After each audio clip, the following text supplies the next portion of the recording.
Another episode of Mondays with Matt. Matt, it's the end of another week, and you've had lots of phone calls, meetings, conversations, social media engagement with folks. What's top of mind for you as we go into the new week? Yeah, as we were closing last week, I was on with a set of colleagues, and they were saying that they had conversations with a variety of CIOs the past few months on why they're deciding to invest 10 to $50 million.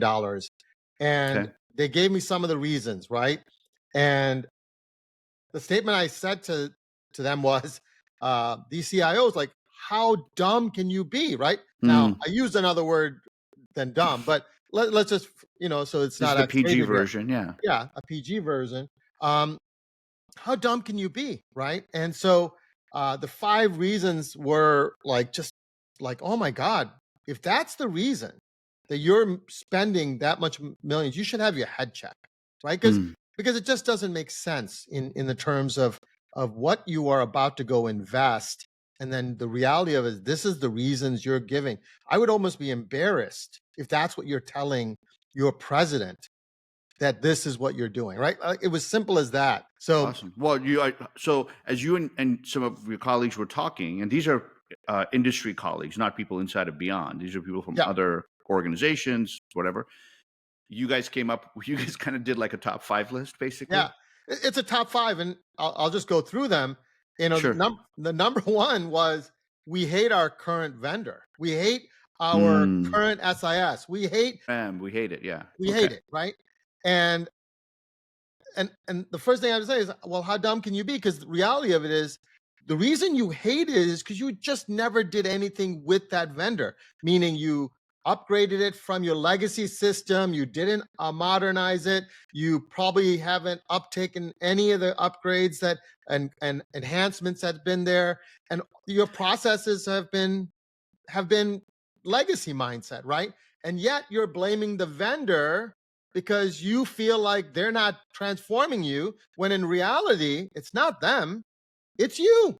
Well, and that's a great point, Matt, when you mention processes, because sure, you put in the technology, and even let's say they put the technology in right, did all the upgrades, installed all the patches. Did you, as CIO, take on the organization and say, hey, look, there's flawed policies, there's flawed procedures, there's old school thinking that we have to modernize to for this technology to do what it's supposed to do? Were you bold enough to do that? And chances are no. You're just, right, like you're saying, I got complaints about the software, so I'm going to go buy another one. Yeah, and Yeah. just think about the statement. This is current CIOs telling people, we hate our SIS, our ERP, our CRM, whatever it is, and we're going to change. Okay, now just think about this statement. Think about the people who just moved to the cloud. They just replicated the same thing that these people are saying, and they hate their current cloud vendor. They hate their Nothing current, really changed, right? You hasn't changed the changed, logo, hasn't but changed the logo. yeah, So you go through this conversation of, I hate my vendor. You're just replacing the vendor when you make the move, and you just spent 10 to $15 million. And the reality of it is, it's not the vendor, it's you. You didn't right. decide to do it in the way that you should. That was number one. So how dumb can you Okay. be for hating your vendor when it's really And not your making that vendor? the reason. Yeah. Yeah, yeah. And number All right. two was, everyone else is doing it, Yeah. right? The I looked at conference myself, syndrome. yeah. What are you in third grade? Like, well, Hmm. everyone else is doing it. Like, it's that higher ed is built on sheeps. They just follow. And then you have a bunch of shepherds in the vendors and the certified implementers shepherding them, right? And they're saying, hey, everyone else is doing it, just follow here. They're like, they might be actually going to get slaughtered when they go into this new product Right. and then be Right. underwater. And I think some of this is, they want to be in the in crowd. Like, it's high school. Like, oh, I want to be in the in crowd. Well, yeah, just Like, get me on stage, man. Just get me on stage. Let yeah, me and be on that panel. yeah, Yeah. and it's like, oh, I want to be in the upper class. I want to be in that group that everyone says is innovative. And man, how many of those people have equated adoption to success? And that's not true. Just because adoption is happening doesn't mean it's success. Especially in an industry that's known to follow, right? Yeah. In an industry where there's deep due diligence done, adoption is a good thing. A Yeah. lot of consumer goods, when there's high adoption, that's probably a good sign, because you and I are looking at that iPhone going, do I really like it? Do I Yeah. really like Android? Right. But yeah, high red, since it follows, that should be a red flag almost. Yeah. Yeah. Okay. So Yeah. that was number 2. Number 3 was cloud will save us money. Like, okay, that was 10 debunked like many years years ago. ago Yeah. because Yeah. people in cloud have realized, okay, we might have outsourced the location of it and we may have standardized our processes. Sure. Sure. But because you standardized, it requires third-party workarounds. And in some cases, and unfortunately for some of these schools, it requires manual workarounds. That is costing these schools, time and effort and money. And I think there's and I'm writing this article about this, like that 58% say that costs are just too high, that they weren't expecting this, Yes. right? And Industry is going from the cloud back, right, to on-prem now, or whatever, some version of it. I'm thinking of a couple of our clients, Matt, who are kind of in that stage of kind of doing their big transition into the cloud, and they're realizing, my gosh, all these integrations that work and don't work. Oh, I need this layer, I need that layer. Yeah. We may need to keep these systems alive that we thought we were going to be able to sunset because they won't integrate with the cloud software. So we're going to keep paying for those, even though in our original math, when we made the pitch to the board, we said we wouldn't be spending all this money. Turns out we're going to be spending the money, right? That whole thing. Okay. Yeah. Got it. And they've never recovered from the actual implementation and the cost of that, right? Yeah. They've already just sunk a lot of millions in, and they haven't been able to increase enrollment. They haven't been able to make more things more efficient. They haven't been able to do it. Now, the promises of becoming student-centric and giving you insights and giving you modern, improving retention, right? all that stuff. None of that is actually happening in a way that is going to save you money. And, I want to make sure people realize I'm not telling you not to go to the cloud. I'm saying plan for it, understand it may not be a cost center element. It could be the fact that you just operate more effectively. You have the ability to access a little bit. You have to think about, or you've solved some of your human capital staffing issues because you couldn't retain talent to maintain your old system. Sure. Use those as your justifications. Your point is, please don't say it's going to save us money. Yeah, it's not. Right. Yeah. Okay, cool. That was that was it. Okay. Yeah. Was that number 3 or number 4? That was number 3. All right. Number 4. Still more to go. Okay. I got 2 more. We'll be industry leaders. We're going to be pioneers, right? It's this the thing that a software is going to make you a leader. Like okay, how dumb can you be? First of all, anybody could sign on a dotted line and adopt a software. Anybody that doesn't even know, doesn't even have to be a CIO. You could sign on the dot and say, yeah, we're industrial leaders, right? Leaders lead. It's not just, I'm gonna jump on a bandwagon to become a leader because that's, we're the most innovative technology that we're using. We're going to see some of this even in AI. Some people are just going to start adopting AI just to adopt AI, and it's not going to get there either, just right? So the president can say we've adopted AI. I know a couple schools where they're just going a little too crazy on AI just because the president's excited about it, but it's just like all over the place. Everybody's like chickens with their head cut off. Yeah. So it's this thing, like, in order to be a leader, you have to figure out what changes, what efficiencies are you going to gain, what will make your campus more effective, and become industry leaders with outcomes. Not because you put a LinkedIn post that, hey, we just adopted a software. It doesn't make sense in that sense. A lot of times, Joe, you make that claim, and that CIO, that executive sponsor, they've lost their job, right? So the only thing they're leading is and in one sense, search. when you really think about it, that may have helped their job search. Right. Yeah. It may have helped them get recruited, but you're right. It really didn't benefit the institution for them to have been the early adopter in many cases before the product's even ready. Right. Yeah. Now there are, that said, we would agree, that there are schools that are highly innovative. Sure. And it's in their DNA to take risks and be part of design teams and stuff with vendors. We encourage that, right? It's just, if you're not that, and if you don't have the ability to innovate, ideate, create with a vendor, then wait till the product is fully baked, please. Yeah. No, but lead the industry with real outcomes. Mm-hmm. You're not a leader by adopting a software. Stop it right there. Like Okay.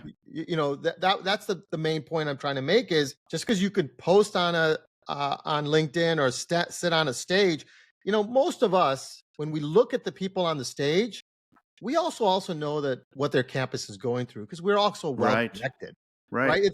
It's almost embarrassing when we see people post stuff on LinkedIn, when we see people on stages, and then we look and say, "Oh my God, They're Tina from underwater. that school or Yeah. this school or Jeff from that is underwater," and yet they're claiming to be industry leaders. And it's an unfortunate thing when All we right. see So that that. was number 4. I'm really curious what number 5 is. Number 5 might be the one that should be number 1 is like, oh, Yeah, we I was need thinking some. you were going in reverse order. Yeah, yeah. Number 5 is like, we need something new. Like that statement is, oh, we need something new. Like it's hello. Can you define new? Can you define what that means? What is the outcome on that? And then they'll add like, oh, we want modernization, new, and we need to modernize. Like I can't tell you how many posts, how many people that I hear that we're going to get something new and we're going to become modern. And then yet the years that they try to stabilize, they're just trying to do what they did in legacy. So they don't get anything new technically. They don't do new processes. They're underwater. They can't define what modernization is. Like I said to you, when we're going to become student centric, and somehow they start doing HR finance, right? They want to have insight, access to data. People can't report really well in these Or the current systems. organizational structure has all the silos still, Yeah, right? Yeah. we want modernization. They look at requirements. They're lifting and shifting into a new system. None of that is new. Like, Hmm. hello, none of that is new. You're doing HR in replacement of your student transformation because somehow that mantra has taken hold that in order to become to serve your students, you better do payroll and benefits and things better. No, come Hmm. on. How dumb can you be if you're making those kind of comments out there, right? You don't need something new if you can't define what new means to the world of your students, your faculty, and staff in the way that you are driving transformation. And I would say All to right. any president, anybody, if your CIOs are walking in with this as their list of things, Tell them you got to take your next meeting and they should come back later. yeah, This is just a waste of your time. Okay, so I know you and the gang got a chance to talk a little bit about these top 5. There's probably 10 and you guys got it down to the best 5. Did you have any time to think about, okay, what should be the reason or reasons to move, to make go and ask for 2 million, 5 million, $10 million, and all the blood, sweat, and tears of the staff that's going to be involved? I mean, that's almost a bigger lift, right? yeah, yeah. What should drive my decision making? And for me, if you're going to go spend 10 to 15 million dollars, the first thing you have to do is where can we make the most impact by spending 10 to 15 million? Just think about the statement. 10 to 15 million dollars. If you can't figure out how to make your campus more effective by re-engineering what you should be doing, how you do it, adding the right technology with $50 million, I'm like almost like you got to get your head checked because just because you think you're going to put a software in is going to make that change. So the first thing I would say to schools is you got to identify what it is that you want transformation to look like. What's really important? What are the outcomes you're really trying to achieve?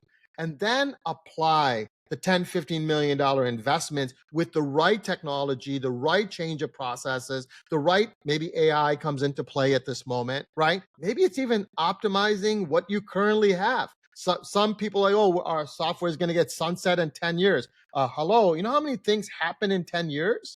Like, Or how we're much going new to stuff is going to come out in 5, right? Yeah. AI is going to transform everything that we do. So even the SIS and the ERP are just transactional systems. I would say don't follow, lead, like become leaders.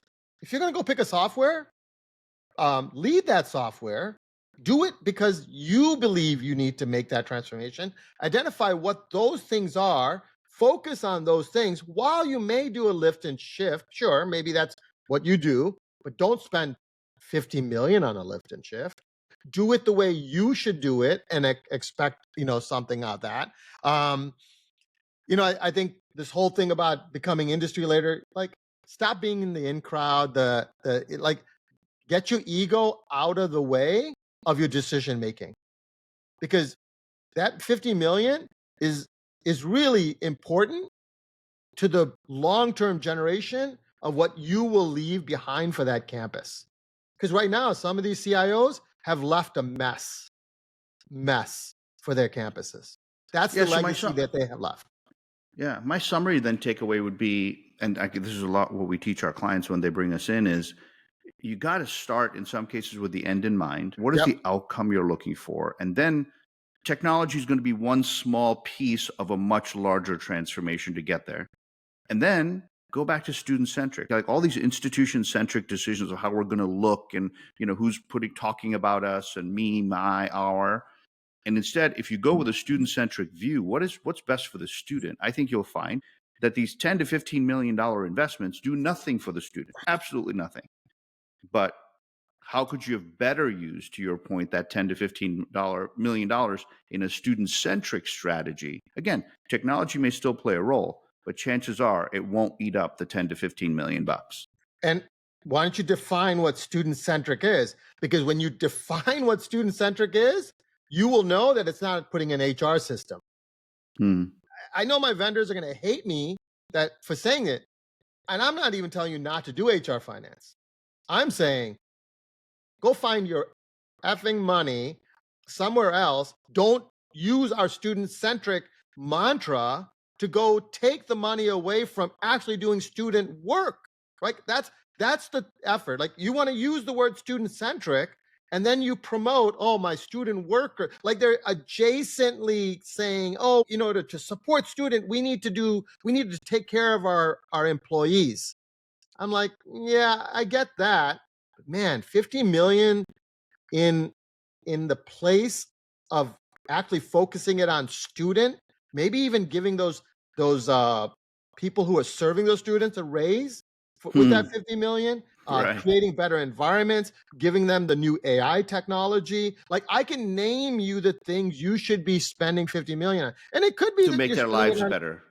and you could be spending it on a new SIS. Now do that effectively too. Like don't just throw an SIS. If you're going to go modernize your SIS, whether it's an upgrade or you're going to go put in new technology, man, let's actually make the Do the work ahead outcomes of it, come right? out. Yeah. Yeah. Do the work ahead of it. Very cool. Good discussion. I'm glad you hung out with some of our peers in the industry, Matt, because it confirmed that you're not the only person hearing it. They're hearing it too. These are big consulting firms, big vendors, Yeah. I'm assuming you were talking to, and they're all saying, yeah, this is the procurement decision making is a little twisted and we have to kind of untie that knot.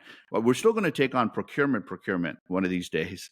I Yeah. know you're doing some digging on that because it would be really interesting to get your perspective on that. One of the things that I want people to recognize is people know that this is not right. People know that this isn't the reason why you should do certain things. I think even some of the people making these statements make these statements because it's easy to just say, oh, our users hate our current SIS, without pausing and this is that uncomfortable conversation. There's you got to look at your own self to say, are we doing the right things? And because I think that 50 million should be used for the most effective part of your campuses. Like, it's a good summary. That should be the outcome of what we're trying to do here. So yeah, that's a good summary. Thanks, Matt, and we'll see you all next time.